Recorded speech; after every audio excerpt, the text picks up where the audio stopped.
Yo te puedo decir, James, que no puedo explicar de otra forma, ni querría, además, el poder que está ahí, latente. Un poder, el poder es poder ser, ¿no? Son posibilidades. Este poder que emana de ti de pronto, de una forma en la que se te puede presentar cualquier gigante delante de ti y de pronto decir, yo estoy de este tamaño, ¿no? Y enfrente hay un gigante, pero me rifo, porque quien habita dentro de mí, quien habita en mí, es más grande que cualquiera que se me ponga enfrente.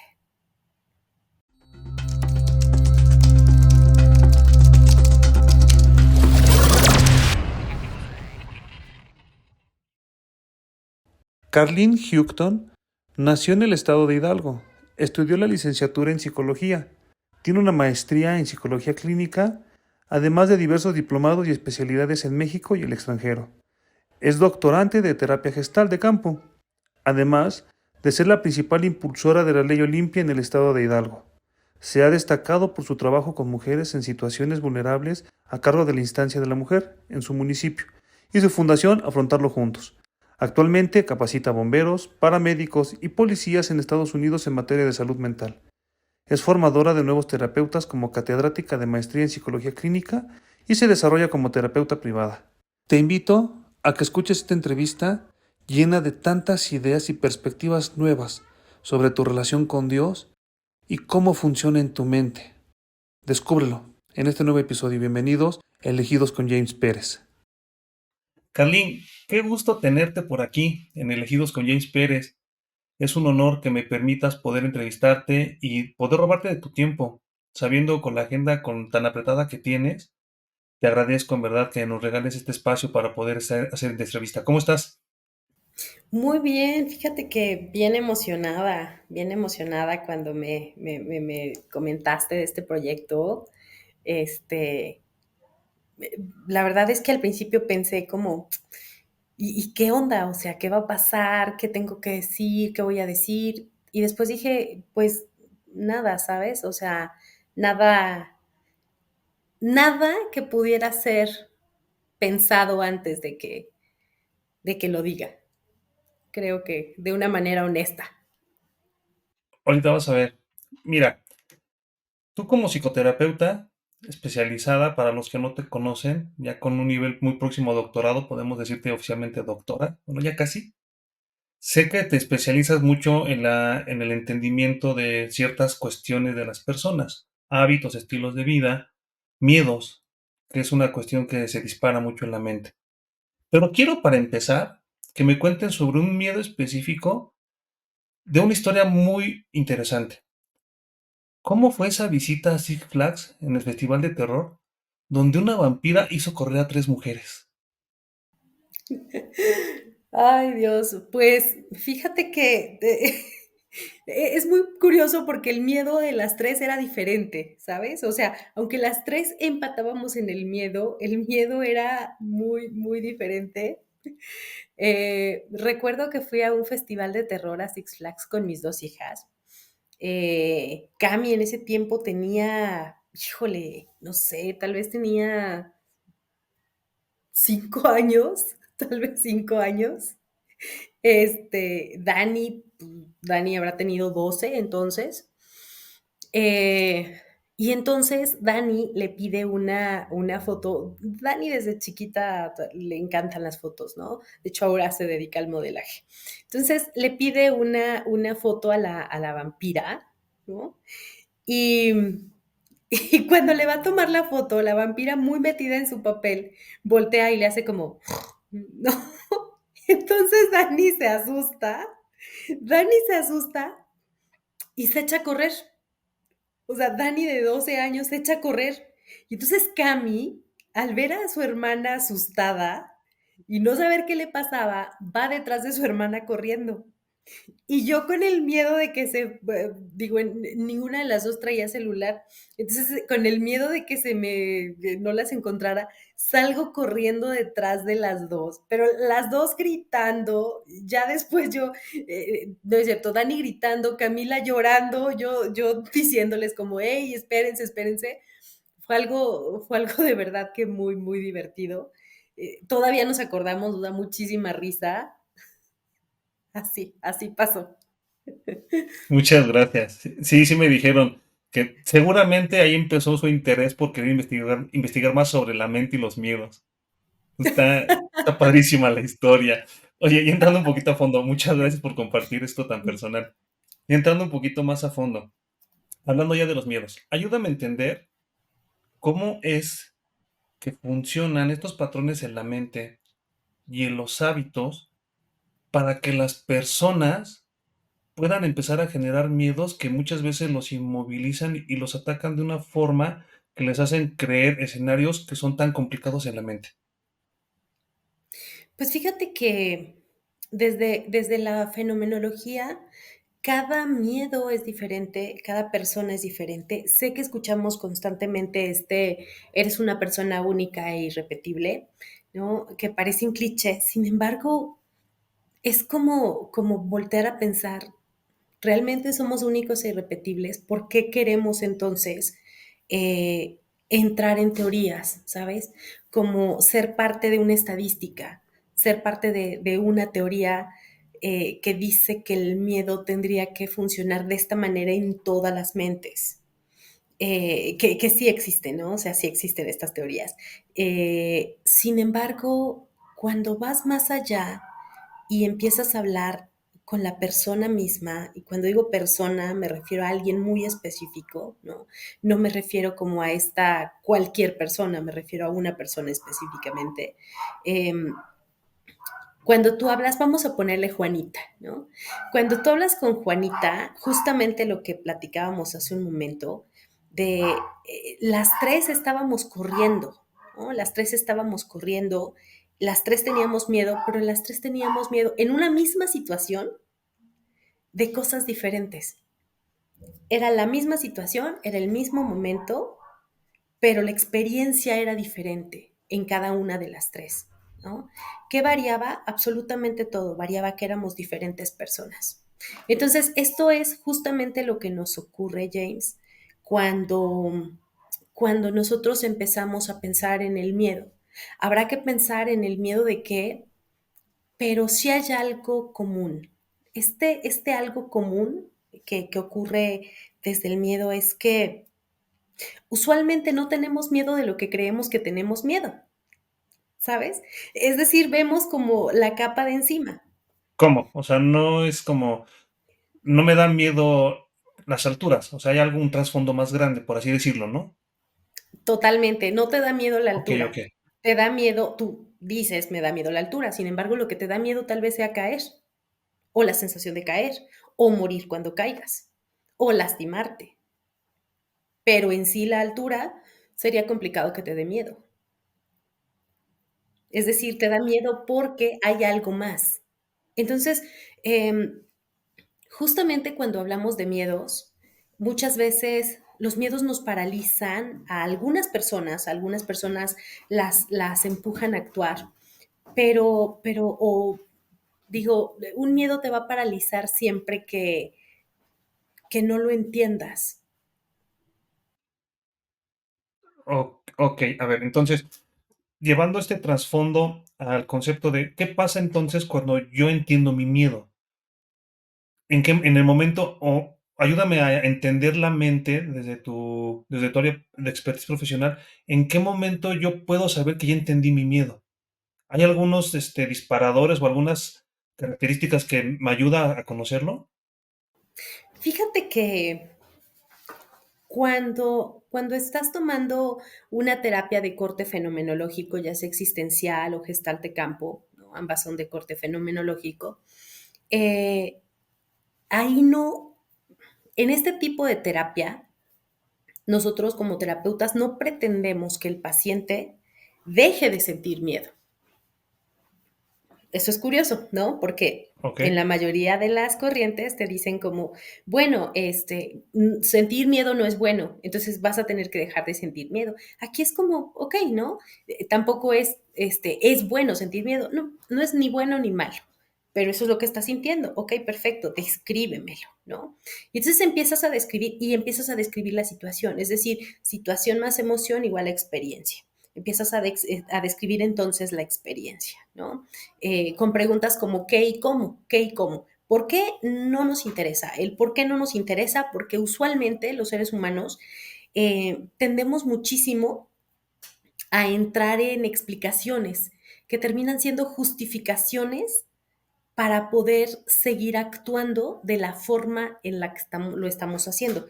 Aunque en teoría no nos funcione, ¿sabes? Nos ha funcionado en algún momento y por eso es que lo seguimos haciendo. Entonces, digamos que es el mejor ajuste creativo que has tenido hasta el momento y entonces lo estás haciendo. Entonces, el miedo como tal, ¿no? ¿Cómo lo entiendes y cuáles son esos disparadores? Bueno, ¿cómo sabes que lo entendiste? Tú empiezas a platicar con una persona, puede ser de un miedo, por ejemplo, cuando te lo empieza a describir, tú buscas entenderlo, pero la otra persona se cacha en varias cosas y dice, ¡ah! No sabía que era esto, ¿sabes? Como lo que te decía, bueno, ¿qué te dio miedo, no? Fíjate que me subí a un edificio y me dio miedo. ¿Qué te da miedo? La altura. Ah, pero ¿cómo fue? A ver, descríbeme. ¿Cómo fue esto? No, pues fíjate que estaba en un edificio muy alto y entonces, pues había un piso como de vidrio, ¿no? Entonces yo iba a pisar y no quería porque sentía que me iba a ir al vacío. Ah, ok, pero ¿y qué onda? O sea, si te vas al vacío, ¿qué? No, pues no tenía ningún arnés de seguridad ni nada. Entonces imagínate, me caigo a esa altura, me mato. Ok, y entonces, ¿qué era lo que te estaba dando miedo? ¿Caerte? ¿Matarte? ¿La sensación de que te estás cayendo? ¿Cómo era para ti?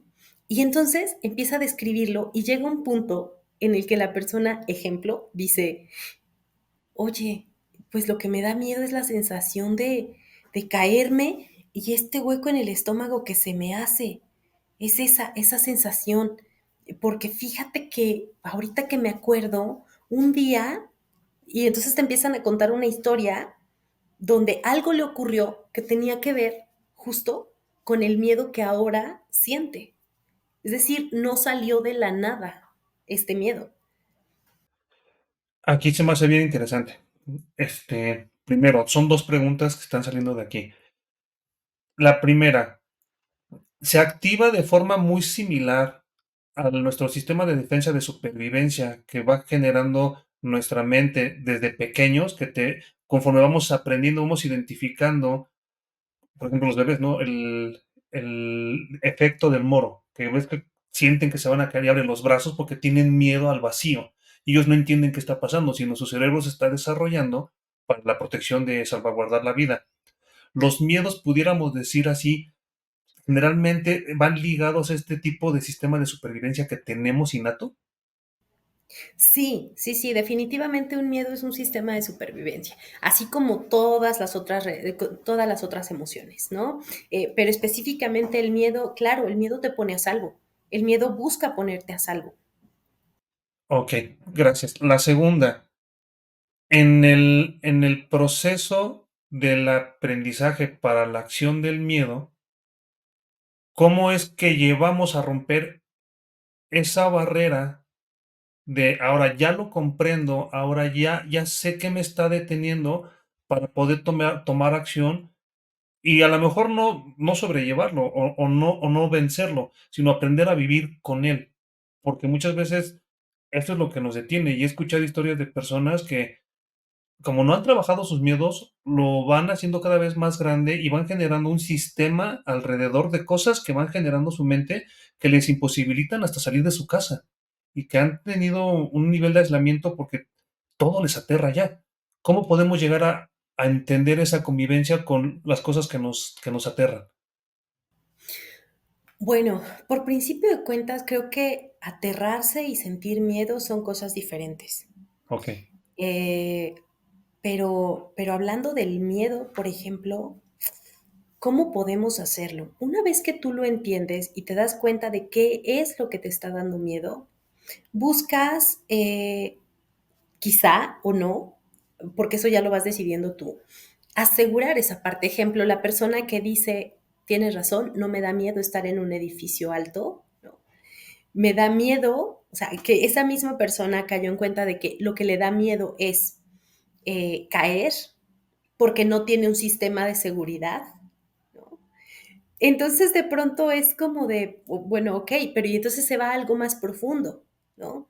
Como de, oye, me he dado cuenta que me muevo solo solo cuando me siento sumamente seguro de que puedo hacerlo. Digo, no es así para todos. Hay personas que pueden moverse cuando sienten alguna, bueno, vaya, es más, hay personas que sienten satisfacción moviéndose en lugares de riesgo, ¿no? Entonces, pero no para todos. Es decir, habrá Como alguien, los deportes extremos, por ejemplo.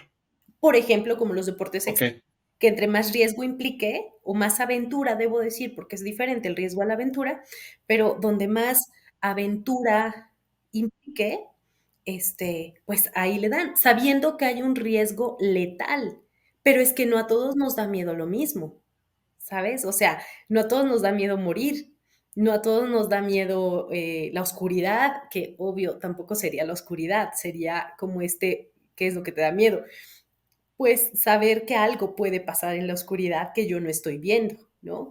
Pero entonces si te vas a lo más profundo, para cada quien va siendo diferente, pero puede ser que la persona que te dice, yo le tengo miedo a la oscuridad, porque fíjate que cuando estoy en un lugar muy oscuro donde yo no veo nada, me da miedo que pase algo que yo no pueda ver, es decir, como algo con lo que yo no tenga control, algo de lo que yo no tenga control y sea sorpresivo. Y cuando tú empiezas a indagar, resulta que por ahí hay otra experiencia que no es específicamente haber estado en un lugar oscuro, que tiene que ver con otras cosas. Obvio, en cada persona es diferente, y entonces ahí se dan cuenta de cuál es el miedo más profundo y entonces ahí pasa algo, ¿sabes, James? Tú me preguntabas, ¿cómo es cuando una persona lo entiende? Bueno, cuando de pronto la persona entiende que ni siquiera es específicamente estar en ese cuarto oscuro, que así lo siente, pero que no es específicamente estar en ese cuarto oscuro y saber que algo ahí en ese cuarto oscuro puede pasar, sino que en general en su vida andar a ciegas o cuando no tiene como una base, un fundamento de algo, usualmente se siente sumamente inseguro. Bueno, pues es ahí, ¿no? Es ahí cuando esta persona logra verlo, tal vez toma decisiones respecto a los otros asuntos de su vida, o no, pero ya de una manera consciente. Y al hacerlo de una manera consciente, el miedo, yo siempre he dicho, ¿no? Es que el miedo, los miedos se enfrentan, ¿no? O no. Eso es como decisión de cada quien. Pero un miedo no se te quita porque dejes de tener miedo. O sea, imagínate, ¿no? Sería paradójico. Pues, pues ya no tengas miedo, ve y hazlo.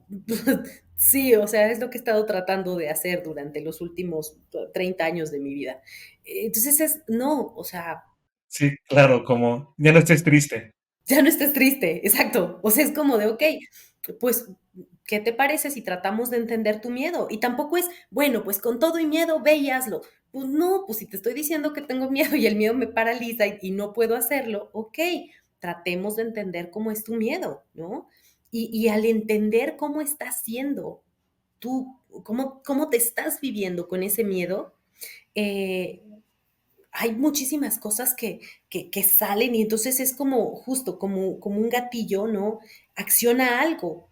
Nunca sabemos qué es lo que va a accionar, en cada persona es diferente, pero es algo que yo te puedo decir de verdad, que al entendernos individualmente, no al entender la condición humana, al entendernos individualmente, ocurre algo indescriptible. Solo lo sabes, ¿sabes? O sea, no es como y después de eso, cada que tengas miedo, eso sería más cognitivo-conductual, cada que tengas miedo vas a hacer esto. No, acá es, ok, perfecto, ya lo entendimos, o bueno, nos acercamos a entender tu experiencia, súper, la persona se va y después llega y te dice, ¿qué crees que me pasó? Fíjate, ¿te acuerdas que te dije que yo no podía entrar al cine? Pues, ¿qué crees que fui al cine, no? Y me sentí bien, hasta yo estaba como, ahora me va a empezar a dar miedo y que no me da miedo y que entro al cine. Es decir, ya no planeas que vas a hacer las cosas y lo vas a enfrentar, simplemente sin darte cuenta ya lo estás haciendo. De eso va este tipo de terapia. Me entraron muchas dudas. Me entraron una muy Ujú. personal que sí me interesaría que me pudieras ayudar a entender. Y creo que nos pasa al 99.9% de las personas es una expresión que digo, ¿no? Yo no sé lo que es tener miedo por el estilo de vida que me ha tocado, donde me he enfrentado a muchas cosas que me han retado. Pero supe lo que es tener realmente miedo el día que nacieron mis hijas. O sea, el día que vi a un ser tan pequeño, comprendí lo que era el miedo.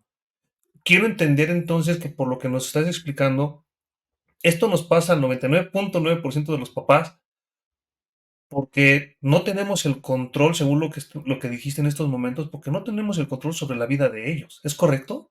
Por eso es que vivimos tan aterrados tratando de protegerlos todos, todo el tiempo. Bueno, me parece que ese sería tu caso muy particular, ¿no? Ah, por eso pregunto. Sí, ese sería un caso muy particular, muy, muy tuyo. Fíjate que yo me pongo a pensar, o sea, ahorita que tú me lo estás diciendo, me pongo a pensar, por ejemplo, cómo fue cuando nacieron mis hijas.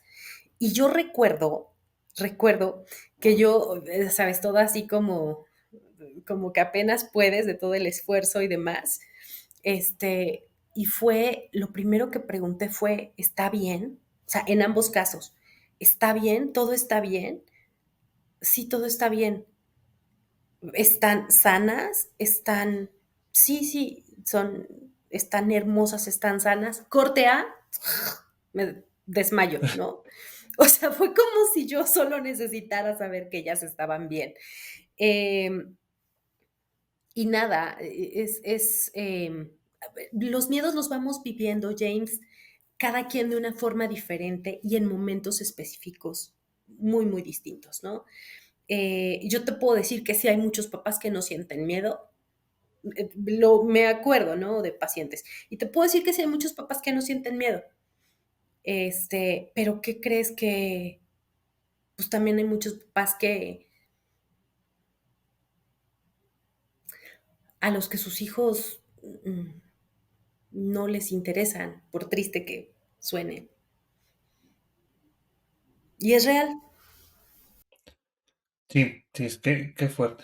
Yo creo que así después saco una cita contigo para trabajar el miedo que parece que está aflorando. Te agradezco mucho por ayudarme a guiarme. En la otra, en la otra situación, hubo una expresión que dijiste que justo aquí es un must que tenía que preguntarte, que lo tengo apuntado, dices, cuando no tienes el control de, vamos a dar literal brinco a esa expresión, pero enfocando en otra parte. ¿Cómo, cómo trabajamos o cómo identificamos, esto yo sé que sí es muy complicado, para cuando el tema depresión? Porque sé que es El la tema pérdida depresión. de la depresión, es la pérdida del control de ciertas situaciones que inclusive estaba yo leyendo para poder sentarme contigo, inclusive la depresión se define que es una serie de hábitos repetitivos que limitan tu estilo de vida, pero de una forma constante por un periodo mínimo de 2 semanas para que pueda ser llamado depresión. ¿Qué pasa con la depresión a diferencia, por ejemplo, del miedo a nivel mental? Fíjate que, bueno, bueno, hay como niveles de depresión, digámoslo así, Ajá. y hay ciertos parámetros que tienen que cumplirse según el CIE-10, según el DSM-5-TR, ya hay nueva versión, que son manuales de diagnóstico, ¿no? Pero cuando hablamos específicamente de depresión, James, yo te puedo decir que cada persona lo vive de una manera diferente, ¿no? Cada persona lo vive de una manera diferente. La otra situación es que en muchas ocasiones parecería que no podemos vernos como una persona que está haciendo de esta manera en el mundo, ¿no? Eh, La depresión no siempre es miedo. La depresión, vaya, no siempre viene del miedo, no siempre viene de la tristeza, no siempre viene de la ira, no siempre viene, aunque podríamos decir como de, claro, pero es un estado de tristeza permanente, ¿no? Crónico.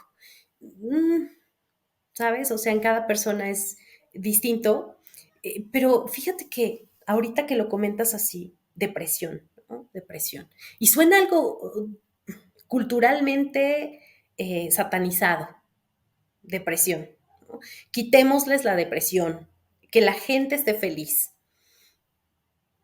¿Por qué no permitirle a la gente estar de la forma en la que quiere estar, en la que, más bien en la que puede estar, sin que además de esto sienta que es inadecuada?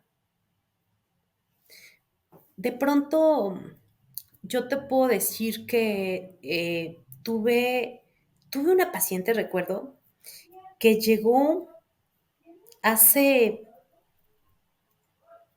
tal vez 2 años a terapia. Eh, Llega y me dice que ella tenía un trastorno de depresión, ¿no?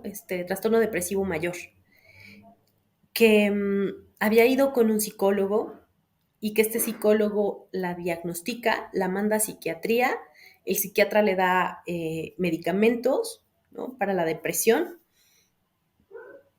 y su psicóloga la estuvo viendo durante 2 años, una vez cada mes, ni siquiera cada semana, cada 15 días, solo como para monitorear la depresión, ¿vale? Nadie trató de entenderla. Es muy diferente escuchar a alguien que tratar de entender a esa persona. Nadie trató de entenderla. ¿Qué fue lo que pasó? Pues caray, si tú estás triste y además no tienes ni siquiera con quién, alguien que realmente se interese en lo que te está pasando, alguien que verdaderamente se interese por entenderte, por tratar de entenderte, eh, claramente eso, eh, tú misma no vas a ver de dónde está saliendo, qué está pasando, qué puedes hacer. Tú no lo vas a poder saber, ¿no? Entonces, aunque en este tipo de terapia no buscamos combatir la depresión, sino buscamos entender la experiencia de la persona que está cursando con este modo de estar en el mundo en ese momento, sin querer hacerlo, la persona de pronto sale de ese estado. No es que lo busquemos, pero la mayoría de las veces sale de este estado, ¿sabes? Y porque entiende ciertas cuestiones, entiende qué es lo que la mantiene ahí, ¿no?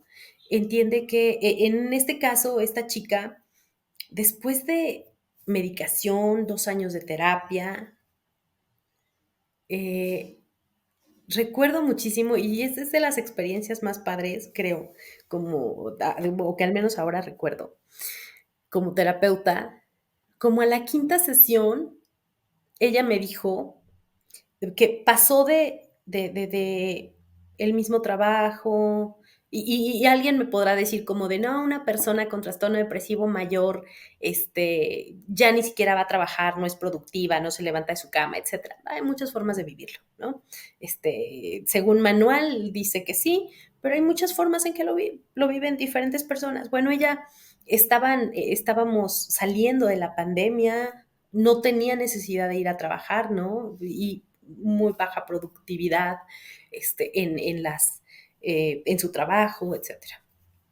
Te puedo decir que cinco sesiones después, en las que ella misma, al escucharse, al yo tratar de entenderla y llegar juntas como a acercarnos a entenderla, en ese momento ella me dice, ¿qué crees? Fíjate que me inscribí en el gimnasio.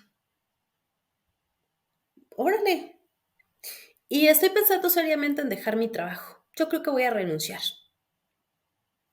Cuéntame, ¿cómo fue que decidiste esto? Sí, Y sí. ella me dice, pues mira, la verdad es que no me gusta cómo me veo. Volteé a verme al espejo y dije, no soy la que quiero ser.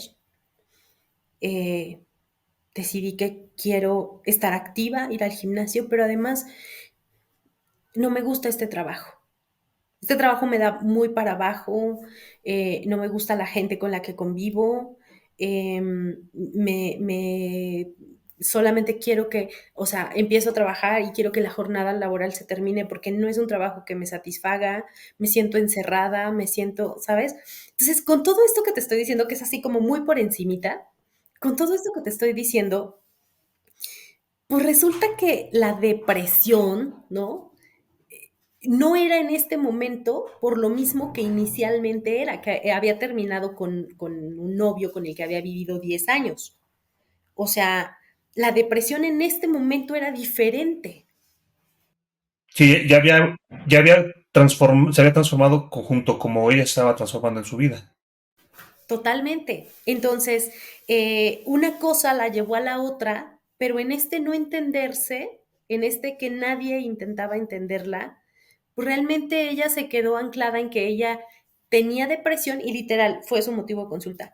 Vengo porque tengo diagnosticado trastorno depresivo mayor porque este, mi novio terminó conmigo y, y pues por eso estoy deprimida. O sea, ya haciendo, ¿sabes? Ya explorando, pues resulta que en este momento ya del novio ni se acordaba. O sea, ahorita ya era que su trabajo no le gustaba, que se veía al espejo y no le gustaba lo que veía, que se sentía sin fuerza, sin ganas todo el día, que entonces en este darse cuenta de lo que le estaba pasando, cuando de pronto le decía, bueno, ¿y cómo escuchas esto, no? De que pues tu trabajo parecería, según lo que me estás diciendo, que no te gusta, o sea, que te levantas, pero, o sea, te obligas a levantarte porque no hay algo que realmente digas, quiero hacer esto. O sea, es como tengo que hacer esto. Y entonces ella se me queda viendo y me dice, claro, o sea, exactamente así es como me siento. No, pues es que está cañón, pues es que cuándo voy a salir de esto si yo sigo, si yo sigo en estas condiciones, ¿no? Y se va, ¿cómo te va? No, pues yo me voy bien confundida hoy y tal. Oh, ok, perfecto, ¿no? Se va. Porque esa es la otra. En este modelo terapéutico no buscamos que la persona se vaya bien, contenta, feliz, con algo resuelto. O sea, no. Aquí tú te vas a ir como necesites irte, como te estés sintiendo. Pero algo va a pasar. Sí, también buscar un resultado de esa índole en tan poco periodo de tiempo, cuando pueden salir tantas cosas, creo que es demasiada presión también para un proceso. Hay que permitirle que vaya evolucionando solo, ¿correcto? Totalmente, totalmente. La persona tendrá que hacer sus ajustes en el momento en el que esté lista, sin presión. ¿No? Muchos pacientes en otros modelos me he dado cuenta que no regresan porque sienten que el terapeuta les dijo qué hacer y entonces pues regresan porque no lo están haciendo, porque no lo pueden hacer, claro. Y entonces se sienten ya, además de tristes, nerviosos, irritables, no sé, ya se sienten además hasta inadecuados, porque vaya, me está dejando una tarea el terapeuta y ni siquiera eso puedo hacer, ¿no? Entonces eso es terrible, eso es terrible. Pero antes de que cambiemos de tema, ¿en qué terminó la historia con esta chica? Perdón, te interrumpí por dar este comentario. No, no te preocupes. Bueno, pues resulta que esta chica, o sea, ya hace 2 años, te digo, yo creo que habrá ido a unas 7 sesiones tal vez. Volvió hace como 6 meses. Volvió hace como, sí, como 6 meses, 7 meses. Este, y me dijo que ahora traía otra onda, o sea, pero que el asunto por el que había llegado, eso ya estaba, ¿no? Y bueno, ¿qué onda? ¿Cómo va tu vida? Pues resulta que ya tiene otro novio, está a punto de casarse, sigue haciendo ejercicio, de ahora, de hecho, es así súper, súper disciplinada con el tema del ejercicio, se fue a viajar por el mundo, sí renunció a ese trabajo, y me decía que justo por eso había dejado de ir a terapia, porque se había dado como la oportunidad de irse a viajar por el mundo, ¿no? Que siempre había sido su sueño y que ahí de pronto pues agarraba chambas y demás, que se fue sola, que conoció a mucha gente, que estaba muy contenta. Eso fue lo que me dijo. Ya llegó por otra situación y literal llegó creo que 2 sesiones y ya. Y de verdad me ha estado recomendando muchísimo. Esta paciente específicamente me ha estado recomendando muchísimo. A veces sí como terapeuta y platicaba con colegas. eh, que decíamos, ¿no te quedas a veces cuando un paciente no va como pensando de, lo hice mal? O sea, ¿qué pasó aquí? Y luego te enteras, ¿no? De que este paciente te mandó a otros y después te enteras por alguna situación de tu paciente y dices, no sé si tuve totalmente que ver con esto, pero, pero pues por algo están pasando estas cosas. Sí, claro, el síndrome del impostor haciendo su juego con la mente humana. Sí, sí, lo más normal Totalmente. del mundo. Aquí, en la expresión de es muy diferente escuchar a alguien a que realmente trate de entenderte. A través de la vida que tú llevas, en el llamado que tú tienes en el área, ¿cómo haces tú esto? ¿Qué diferencia ves cuando tú pones en práctica el tratar de entender a las personas, no solo a los pacientes, sino a las personas, por encima de solo escucharlos? ¿Cómo cambia esto la dinámica del ser humano? Pues fíjate que yo creo que antes que tratar de explicártelo, si me permites, te puedo leer algo Por favor. que va por ahí, ¿sabes? Que va, ¿cuál es la diferencia? Dice, y sí, sí sugiero que quien quiera escuchar esto, de verdad lo escuche desde el corazón, desde el fondo del corazón, y no solo desde tratar de entenderlo, porque tiene una implicación muy importante. Dice así, si ustedes hubieran podido encontrar una manera de hablar conmigo cuando empezaba a volverme loco en aquellos momentos delirantes, cuando yo creía que era una gran figura militar, si ustedes hubieran podido hablar con el yo mío que sabía lo asustado que yo estaba, si ustedes hubieran sido capaces de entender que yo tenía que estar loco para ser lo suficientemente fuerte para afrontar ese miedo mortal, si ustedes me hubieran escuchado, entonces hubiéramos podido controlar a aquel general loco. Pero no fue así. Wow. ¿De qué libro es esta frase? Bueno, este párrafo. Fíjate que yo lo tengo en un prefacio de, bueno, el autor es Harlan Anderson, Ok. pero yo lo tengo en un prefacio de un libro que se llama Fenomenología de las Pasiones Insólitas. Si no lo han leído, léanlo, es de Arturo Arreola Vieira, pachuqueño, gran filósofo, terapeuta, marca pauta así mundial y todo, buenísimo. Este, además maestro mío, eh, pero justo es eso, ¿sabes? Es en este caso, cuando yo escucho esto, de verdad que me conmueve casi hasta las lágrimas. Digo casi porque se me hizo el nudo en Ujú. la garganta. Cuando lo estaba leyendo, era saber que a veces nos enfrentamos a los miedos de formas en las que las demás personas no pueden entender, pero tampoco tratan de entender. Y si nadie te trata de entender, tú sientes que, vaya, rayas en la locura, ¿no? Rayas en la locura.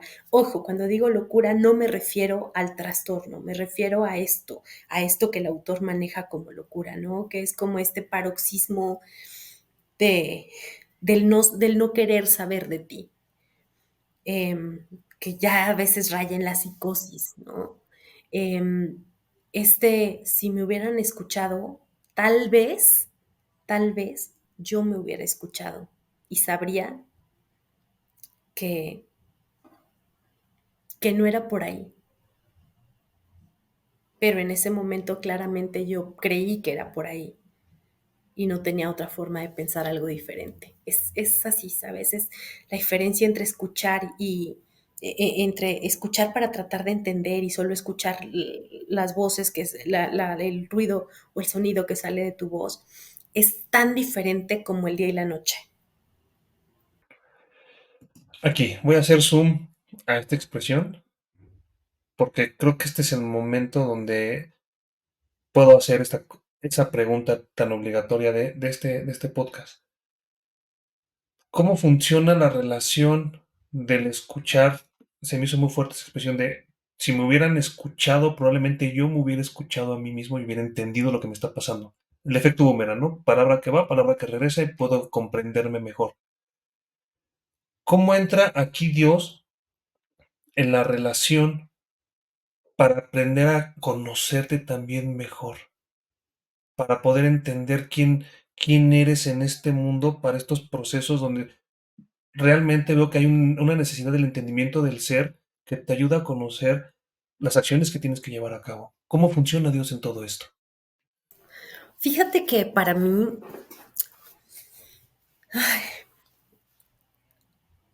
mi secreto para tratar de entenderlo es que en algún punto, en algún punto de mi vida, yo solía ser bastante religiosa, ¿no? Cero espiritual, pero muy religiosa. Porque así me habían enseñado, así me habían inculcado a mí a Dios, ¿no? Como Dios como una religión. Ya después me di cuenta que no había nada más lejano que eso. No digo que las religiones estén mal, para nada, solo que hay religiones que están vacías de espiritualidad y hay espiritualidades que no tienen religión, pero Dios es universal. Entonces, y llámalo como quieras, ¿no? Porque hay mil formas de llamarlo. Eh, pero para mí la diferencia fue, y la diferencia en este escuchar, es cuando yo descubrí que mi Dios no estaba afuera, arriba, sino adentro, que me habita, ¿sabes? Al habitarme, hay varias situaciones, James. La primera es que cuando yo me escucho, incluso si me escucho a través del otro, no me juzgo. Ok, Cuando yo tenía un Dios afuera y arriba, casi, casi que lo que, vaya, yo tenía como una limitante, ¿no? De las cosas que hago, son buenas o son malas, por definición, y ya estuvo, no como un constructo. Hoy lo veo como un constructo y lo veo como sí, como un constructo social. Dios no es un constructo social, es decir, parecería, ¿no? Por esta definición, pero cuando vas más allá, vaya, es la esencia misma de la filosofía, ¿no? Y de tantas otras, y de tantos otros estudios del hombre que no hemos llegado a, a, a empatar ni siquiera en el pensar en cuanto a esto, y no tendríamos por qué hacerlo, sino vivirlo, ¿no? Vivirlo. Eh, Te decía, para mí Dios está dentro. Cuando Dios está dentro, no es un Dios que me vea desde afuera, ¿sabes? Como lo hiciste mal, la regaste, arrepiéntete. No, no un Dios que me esté torturando, sino un Dios que está dentro, es un Dios que me entiende. Es decir, tú estabas aquí cuando esto pasó, tú supiste cómo fue que lo hice. Tú, ¿quién sino tú podrías entenderme? Entonces puedo ser honesta contigo y decirte que esto es realmente lo que me está pasando y no te voy a dar una explicación ni una excusa de por qué lo hice. Simplemente quiero, pues quiero que me ayudes a entender, ¿no? Qué es lo que está pasando aquí? Pero eh, si tú estabas conmigo, creo que eres parte de esto, ¿no? Eres parte de mí, eres parte de lo que pasó. Ni siquiera tendría que explicártelo, tú lo sabes. Y entonces se quita este prejuicio de lo bueno y lo malo, James, cuando Dios habita dentro. Se quita este prejuicio de lo bueno y lo malo, de la regué, estos champarnos cosas, ¿no? De estarnos diciendo como eh, oye, pudiste haberlo hecho mejor, ¿cómo no te diste cuenta de esto? Todas estas situaciones son como, ok, hice lo mejor que podía con lo que tenía en ese momento y no va a haber un Dios que me juzgue por eso, va a haber un Dios que me entienda. perdón que te interrumpa, pero creo que es más fácil efectivamente, ¿no? Que me juzgue yo mismo y que yo mismo genere expectativas sobre qué tendré yo que ser a imagen y semejanza de lo que creo yo Dios espera de mí. Y ahí es cuando siento que vienen los constructos sociales que tú estás comentando, ¿no? De como yo no cumplo las expectativas que tú tienes de mí para tu percepción, entonces empiezan ciertas implicaciones donde juzgo quién es. Sin embargo, y es con lo que quiero llevar a la siguiente pregunta, tú podrás decirme que las personas que tienen una relación real con Dios tienen un entendimiento de la vida, inclusive aman a las personas de una forma muy diferente, ¿es correcto? Totalmente, totalmente, sin juzgar. O sea, real, real, sin juzgar. En la terapia, dando seguimiento a este punto que se me hace muy interesante, si tú pudieras identificar, no estoy diciendo que alguien esté mal o bien, porque todos estamos como tenemos que estar en el momento en el que estamos, punto final. Como podemos, estamos en nuestro mejor ajuste creativo. Así es, me encanta esa expresión, te la voy a robar. Pero si pudieras tú identificar ciertos patrones en las personas que has podido tener a tu lado para apoyarles en el llamado que tienes, y tú pudieras identificar las que tienen una relación con Dios, que has podido recibirlas y las que no, ¿qué notas de diferente en esa relación de esas personas que tienen esa espiritualidad y esa conexión con Dios de quien aún no han tenido la oportunidad de conocerlo de esa forma?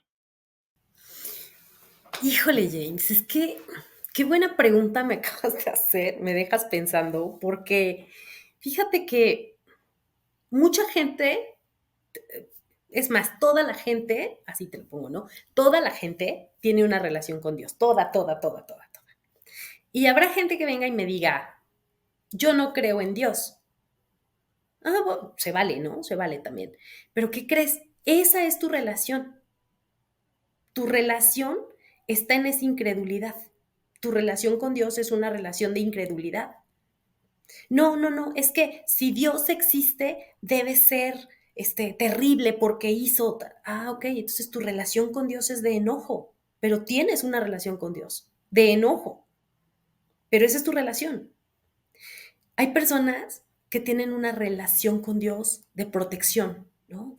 Es que Dios siempre me protege y no sabes las cosas que me han pasado y no, o sea, son cosas inexplicables y tal, y Dios siempre me ha protegido. Ok, perfecto, esa es tu relación con Dios, ¿no? De protección.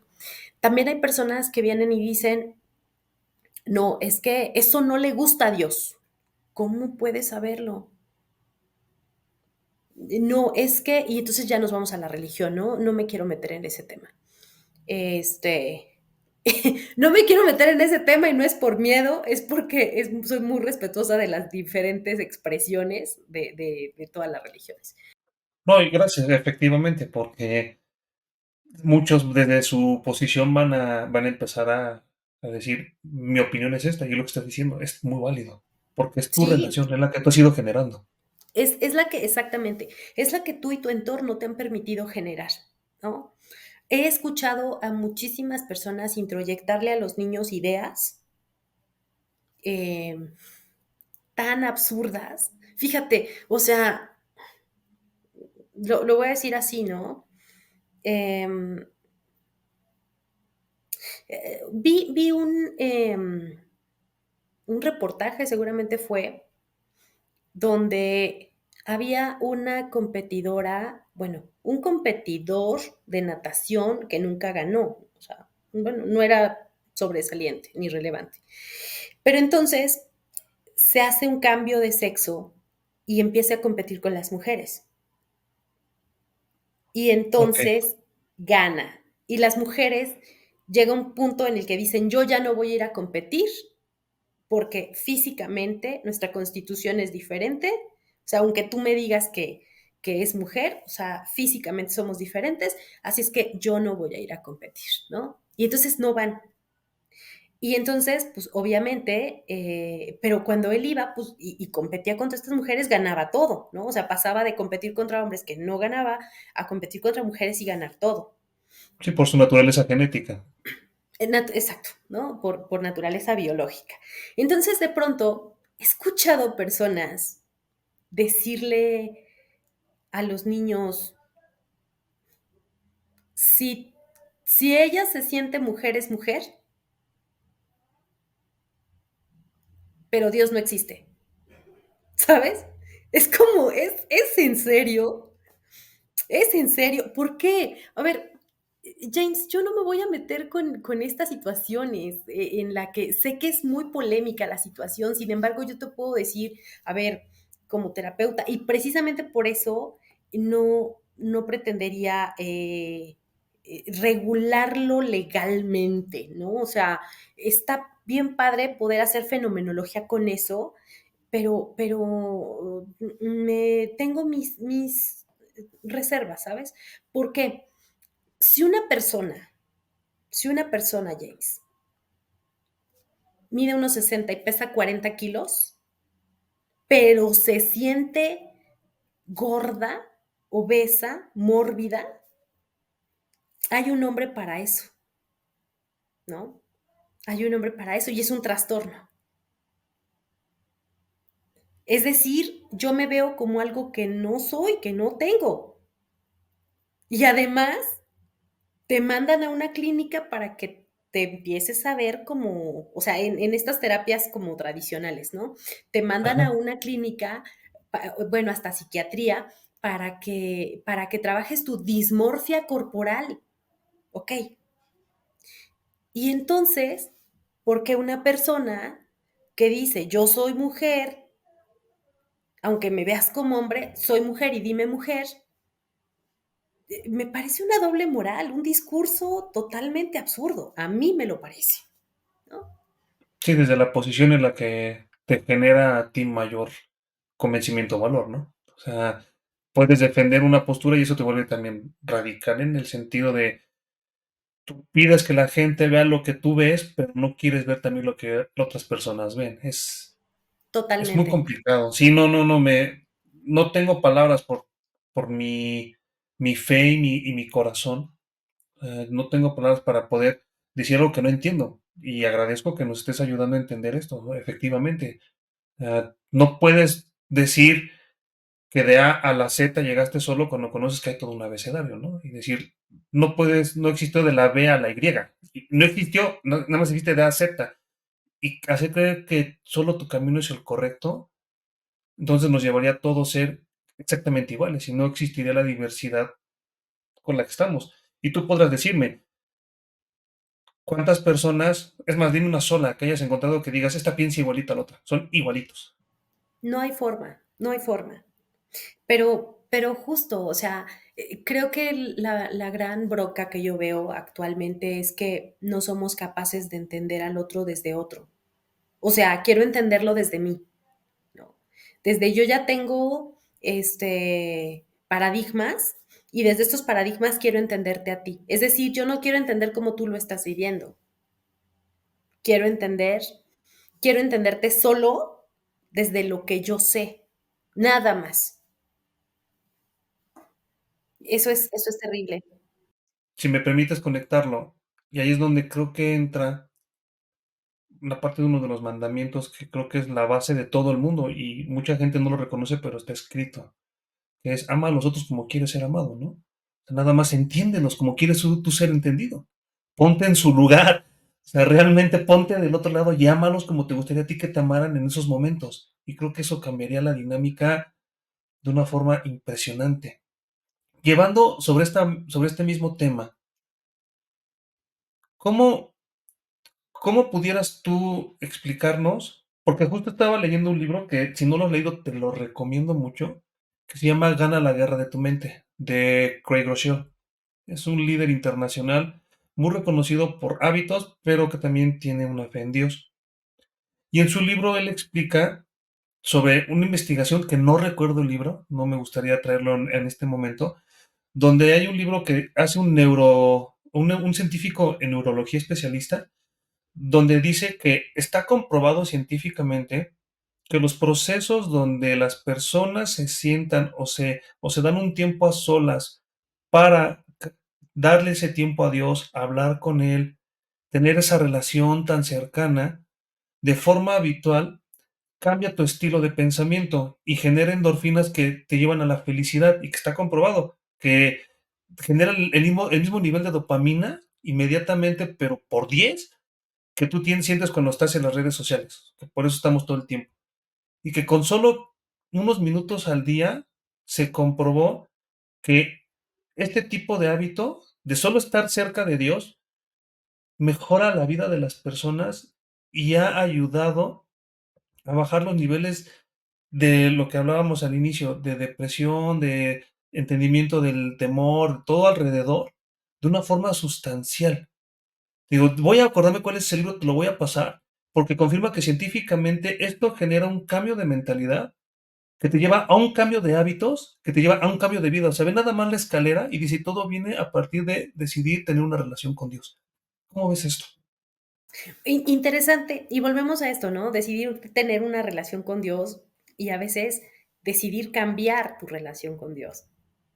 Es decir, hablábamos de todos tenemos una relación con Dios. A ver, ¿conoces? Si quiere el concepto, sí, ok, ya tienes una relación con Dios. Desde ahí. Y bueno, sí, si lo llevamos por ahí, yo no creo que nadie en el mundo, porque justo lo dijiste, ¿no? Yo tenía un maestro en la preparatoria que decía, yo no creo en Dios y nadie me va a convencer de nada. Tú ahora ya más maduro lo ves y dices, sí, pero ese no creer en nada, estás creyendo en algo. Y pelear tanto por negar lo que tú decías, su existencia, es una forma de aceptar que existe para otros. Estoy en lo correcto. Sí, claro, claro. O sea, es más, tú puedes pelear por negar su existencia. Es, mira, negar la existencia no te dice nada. Negar la existencia de Dios no te dice nada. Así como negar algo te está hablando de nada. Ejemplo, si yo llego y te digo, oye James, fíjate que hoy vi el cielo y no era azul. ¿Qué te dije? Nada. O sea, tú te pudiste haber imaginado lo que quieras, que el cielo estaba negro, que el cielo estaba gris, que el cielo estaba rojo, que había una aurora boreal, que el cielo estaba naranja, que el cielo estaba amarillo, lo que tú quieras. ¿Qué te dije? Concretamente nada. El cielo no estaba azul, nada. Si tú lo niegas, por lo menos existencialmente, no te estoy diciendo nada. Es que Dios no existe. Va, que sí existe. Dime tú que sí. No, no me digas que no, dime que sí. No me digas que el cielo no es azul, dime de qué color está. Sí, ayúdame a entender. Y también vendría en la dinámica de, si se lo está diciendo una persona que no puede ver los colores, que por su naturaleza genética no puede identificar los colores, por más que le quieras explicar, no va a ver colores. Por más que le digas, es que mira, no es azul, desafortunadamente no va a poder entenderlo. Y creo que es el ponernos en esa perspectiva, ¿no? Justo lo que decíamos de tratar de entender al otro, ¿no? Desde el otro y no desde mí. Es decir, no es amarillo, pero como este tiene un problema genético, no lo ve amarillo. ¿Quién me dijo que es amarillo? ¿Por qué ese color es amarillo? ¿No? O sea, ¿por qué yo sé que ese color es amarillo? ¿De dónde lo saqué? Y esa, sí, y regresamos a es entender por qué generé todo este constructo detrás de mí que me hace entender que las cosas son tal cual las vemos. Exacto. Dentro del punto de podemos ver lo que queremos ver en todas partes, sé que hay una frase donde nos puedes ayudar a entender que yo digo esto, donde pones tu pensamiento más dominante es donde pones tu atención y es hacia donde se enfoca tu vida. O sea, si tú crees que no puedes hacerlo, no lo vas a hacer. Si tú crees que puedes lograrlo, lo vas a intentar. ¿Cómo vas a saber si lo lograste hasta el momento en el que lo hiciste? Yo creo que el proceso es más valioso que el resultado. Y ahorita que estamos hablando de Dios, sé que hay una frase para ti que encontraste de manera muy especial, donde a ti te ha ayudado a ver inclusive la relación que tienes con Dios en áreas donde muchos dicen, ay, ¿a poco puede estar presente ahí? Por favor, dime, ¿qué aprendiste de la película de Soccer Punch? Ay, mira. Em, Fíjate que Soccer Punch es una de mis películas favoritas, más mi película favorita, es mi Me película favorita. encanta. Los diálogos me parecen magníficos, pero además son muy existenciales y muy poéticos. Es decir, si alguien la ve desde la racionalización, desde la... sí, o sea, desde acá, obviamente va a decir, no, hombre, esta película, o sea, terrible, es más que aburrida, no se le entiende, ta, ta, ta. Pero cuando aprendes a verla de una manera poética, híjole, ¿no? O sea, te vuela las ideas, ¿no? Hay una frase que está, si no me equivoco, está casi al final, ¿no? Está casi al final. Eh, y dice algo así, el narrador dice algo como, puedes creer que los ángeles no existen, puedes negar su existencia, puedes convencerte de ello, pero los ángeles existen. A veces se pueden presentar en la forma de un niño, a veces en la forma de un anciano, incluso a veces en forma de demonios, retándote a pelear, impulsándote a pelear. Te van a susurrar al oído, pero nunca van a poder, o sea, van a susurrarte al oído, pero nunca van a poder pelear por ti. Era algo así, ¿no? Era como, podrán inspirarte, pero no van a luchar tus guerras. Y de la forma en la que quieras, para mí, así veo a Dios, ¿sabes? Así veo a Dios como tú puedes decir lo que quieras. Y, pero esa es mi postura. Ojo con esto, esta Sí, es mi postura. sí. Yo respeto a quien dice no. Eh, Sin embargo, yo te puedo decir, James, que no puedo explicar de otra forma, ni querría, además, el poder que está ahí, latente. Un poder, el poder es poder ser, ¿no? Son posibilidades. Este poder que emana de ti de pronto, de una forma en la que se te puede presentar cualquier gigante delante de ti y de pronto decir, yo estoy de este tamaño, ¿no? Y enfrente hay un gigante, pero me rifo, porque quien habita dentro de mí, quien habita en mí, es más grande que cualquiera que se me ponga enfrente. Ah, me, se me falta el aliento con lo que acabas de decir. Carlin, sé que pudiera yo quedarme contigo hablando horas, porque de verdad, qué interesante ha sido esta plática, pero también te agradezco porque tienes una agenda muy llena y tienes terapia después de esto. Te toca ir y con lo del doctorado también. Quisiera yo, siendo respetuoso de tu tiempo, invitarte a que me ayudes con las preguntas de cierre, que son las preguntas de elegidos, para que puedas también con tus actividades. No quisiera yo robarte más de tu tiempo. ¿Te parece bien? Me parece perfecto. Uno, dime, de la relación que tú tienes con Dios, de lo que tú tienes alrededor de tu vida y lo que has aprendido, ¿qué es lo más significativo que tú llevas como enseñanza que aplicas para tu vida diaria y tu vida profesional, en este caso, desde el área profesional en la que te desenvuelves? Que dices, no lo puedo negociar, es parte de mi vida y me ha ayudado a establecer lo que estoy haciendo como persona. La libertad, James. La libertad. Ojo con esto. La verdadera libertad trae consigo responsabilidad. ¿Conlleva un riesgo?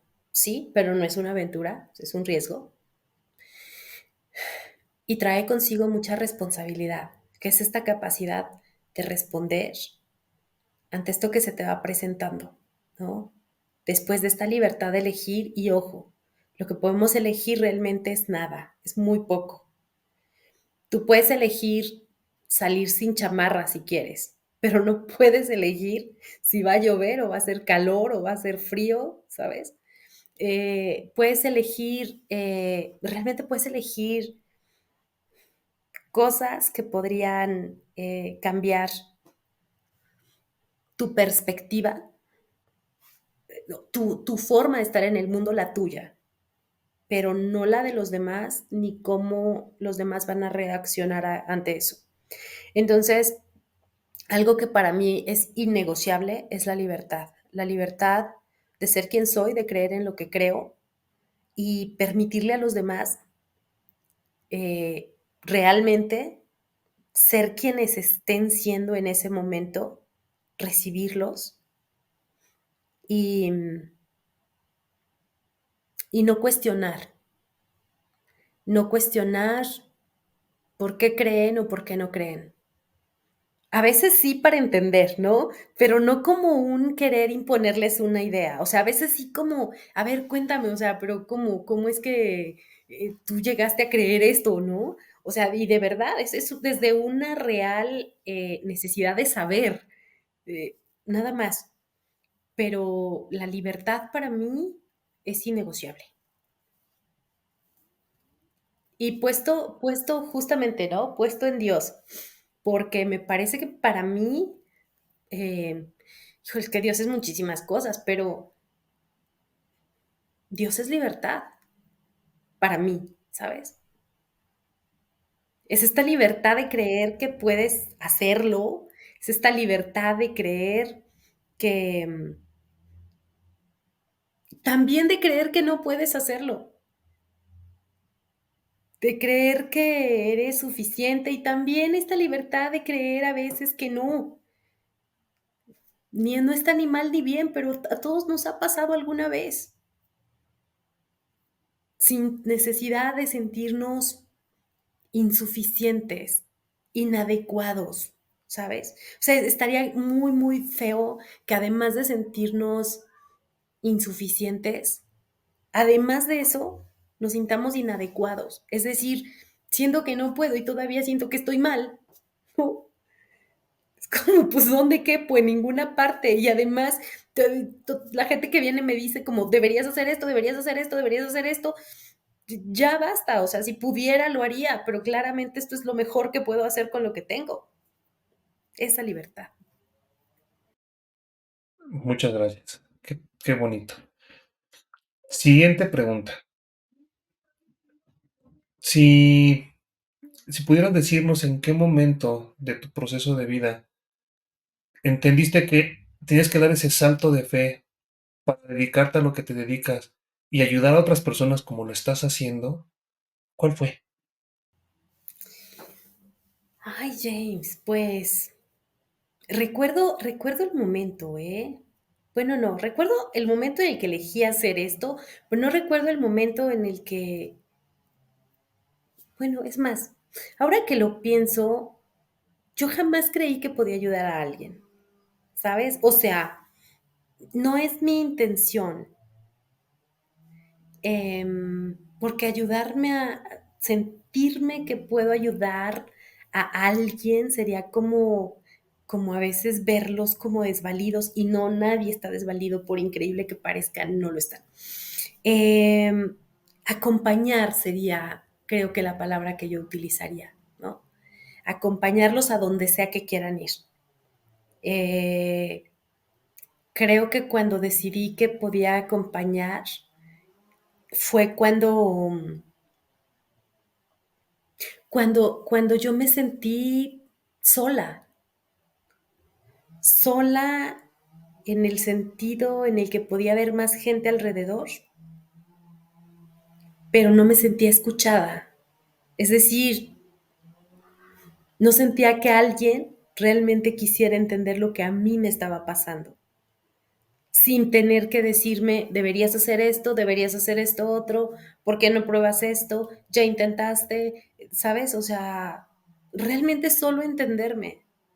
Solo escucharme, pero no escucharme para después decirme, estás mal o estás bien, tú muy mal, hay que hacer esto. No, escucharme para escucharme, para saber quién soy. Y cuando me di cuenta que era tan difícil encontrar a alguien, incluso entre terapeutas, que lo pudiera hacer esto, dije, no hombre, cuando yo entendí como el sentido de esta terapia, dije, quiero hacer esto. O sea, más gente necesita ser escuchada. Qué cañón que tengan que pagarte. O sea, digo, claro, no rechazo el dinero, es un... somos capitalistas, un país ¿no? Y complicado de... es una recompensa al beneficio que tú otorgas a otros. Es un intercambio. Así lo veo yo siempre. Creo que es necesario, ¿no? Vamos a ponerlo así, es un mal necesario. Este, el dinero. Sin embargo, ¿qué cañón está que te tenga alguien que cobrar para realmente interesarse en lo que a ti te está pasando? A veces me lo cuestiono, ¿no? Como de, pero, pero la vida va de eso. La vida va de, no a todos nos pueden pagar por lo que es nuestra pasión. En mi caso, yo te puedo decir, James, que tengo una existencia apasionada. Se Vivo nota. apasionada, entonces, y recibo dinero por eso, es como que si pudiera mantenerme el gobierno y yo hacer esto gratis, creo que lo haría, sin problema. No, pero se nota. Y el salto de fe efectivamente es explicarle a todos, porque esta pregunta se los hago a todos los invitados, y es en tratar de entender qué activo en tu vida el querer hacer esa parte para ayudar a otros. Porque, y es la primera persona a la que se lo voy a decir, desde pequeño a mí me gustan mucho los superhéroes. Así, me encantan. Creo que fue una parte en la que me aislé después del divorcio de mis papás, que fue un proceso muy difícil. Y yo siempre he creído que la gente realmente tiene algo de súper. Creo que todos tenemos algo de súper con actos tan pequeños y eso hace la diferencia.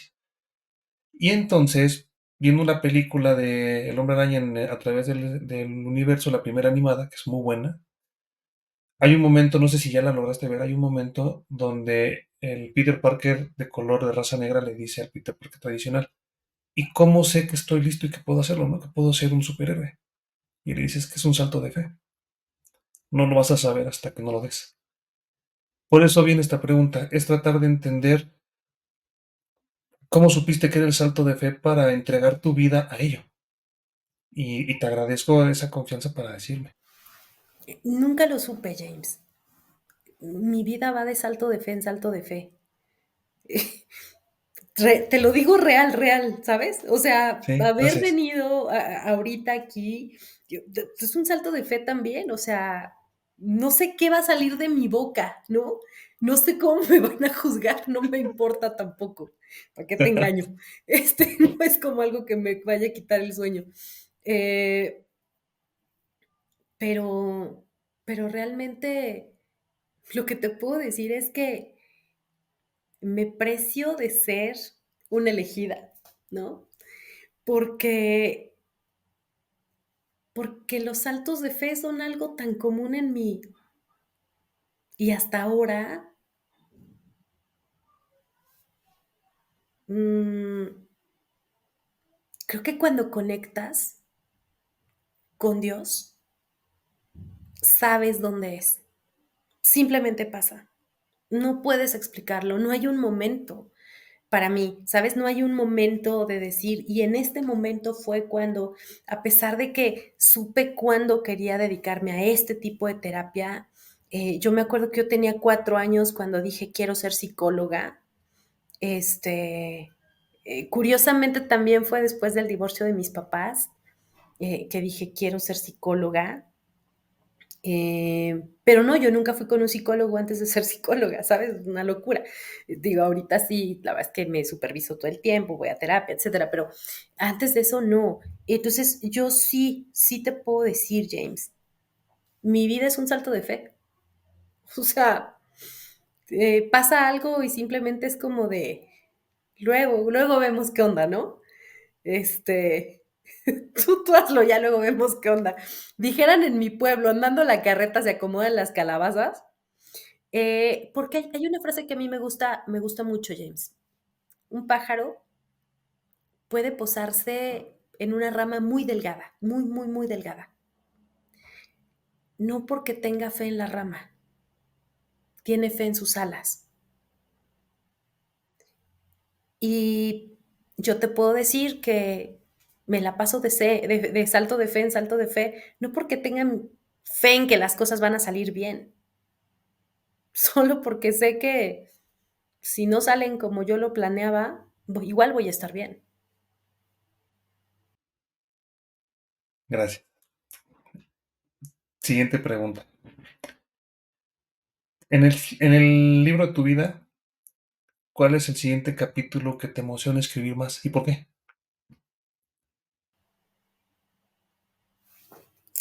El siguiente capítulo que ni siquiera pienso en eso, ¿sabes?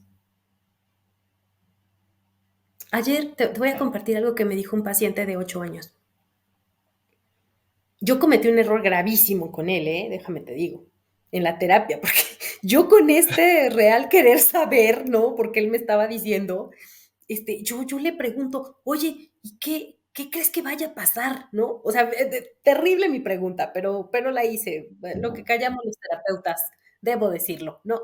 Le dije, ¿qué crees que vaya a pasar? Y este paciente mío me dijo, ¿te parece si esperamos a ver qué pasa y luego te platico?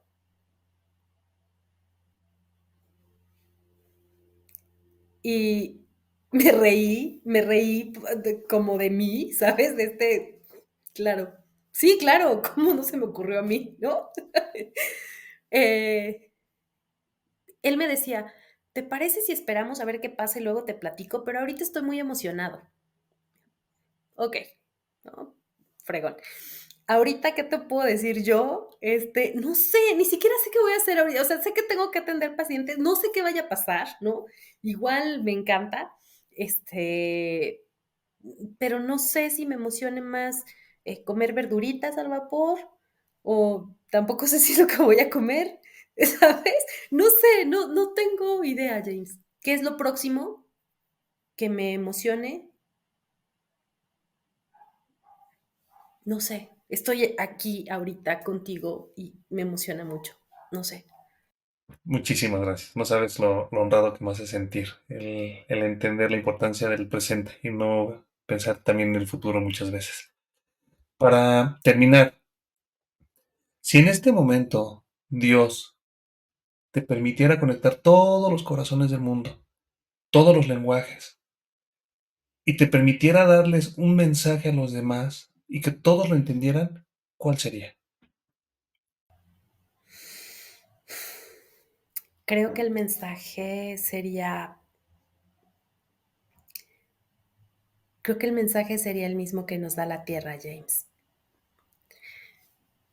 Yo no sé si tú lo sabías, yo lo vi hace poco. En un bosque, por ejemplo, los árboles están conectados por medio de un micelio, ¿no? Que es como del reino fungi. Están conectados y cuando un árbol está muriendo, los otros árboles, por medio del micelio, lo hidratan o le dan como los nutrientes que va necesitando, ¿no? Así como que se lo pasan. No me imagino a un árbol de pirul pasándole sus nutrientes a un encino para que sea otro pirul. Si yo pudiera mandar un mensaje, sería seamos, seamos este bosque, ¿sabes? O sea, de poder, si yo puedo nutrirte y ayudarte a crecer de alguna manera, apoyar tu crecimiento de alguna manera, quiero hacerlo no para que seas lo que yo quiera o espere de ti, sino para que tú seas quien quieras ser a cada momento y aún así sentir que no me debes nada. Ese sería mi mensaje, James. Y no solo con los humanos, ¿sabes? humanos, animales, plantas, absolutamente todo. Creo que ese sería mi mensaje, el que necesitamos volvernos a ver como seres vivos, ¿no? No solo como raza superior, que habría que pensarse mucho eso. Sí, sí, sí, sí. Muchas gracias. Carlín, para que ya la gente pueda contactarte, ¿dónde te puedes seguir? En verdad ha sido una plática, me tiene sin palabras, por la dinámica en la que estamos. Me regalaste 2 horas de tu terapia, después me pasas el ticket porque estuvo increíble, en verdad. Me hiciste aprender demasiadas cosas. Si la gente quisiera contactarte para un consejo, para seguirte en tus redes sociales, alguien que a lo mejor necesita y está buscando terapia, no tengo el conocimiento si das terapia virtual a distancia, pero si alguien quisiera contactarte, ¿dónde pudiera hacerlo? ¿Dónde pudiera seguirte las personas? Sí, fíjate que de hecho, James, tengo pacientes en otros países y no siempre estoy en México, entonces las terapias virtuales han sido una gran herramienta para mí. Eh, y también presenciales. Pero me pueden seguir en mis redes sociales, estoy como Carlin Houghton. Me gustaría, ojalá pudieras ahí como, ¿sabes? Ponerlo, Claro. porque, porque no está fácil de escribir, ¿no? Entonces, eso. Y tengo un WhatsApp de contacto para consultas. Ojo con esto, no acepto llamadas, solo WhatsApp. Entonces, si te parece bien, dejamos entonces en la descripción el número de WhatsApp para los que quieran estar en contacto contigo y puedan buscarte para solicitar terapia. Y no me queda más que decirte gracias, Carlín. Ha sido increíble esta enseñanza. Me has dejado para pensar mucho tiempo. Gracias por demostrar la vida con pasión y mostrar realmente que estás siendo una elegida para este mundo y para honrar a Dios. Muchas gracias, Carlín. No, muchas gracias a ti, James. Y pues bueno, la verdad es que ha sido un verdadero placer poder compartir esto y me hiciste pensar cosas que creo que no había pensado antes, seguramente. Entonces, gracias a ti también. Te mando un abrazo fuerte.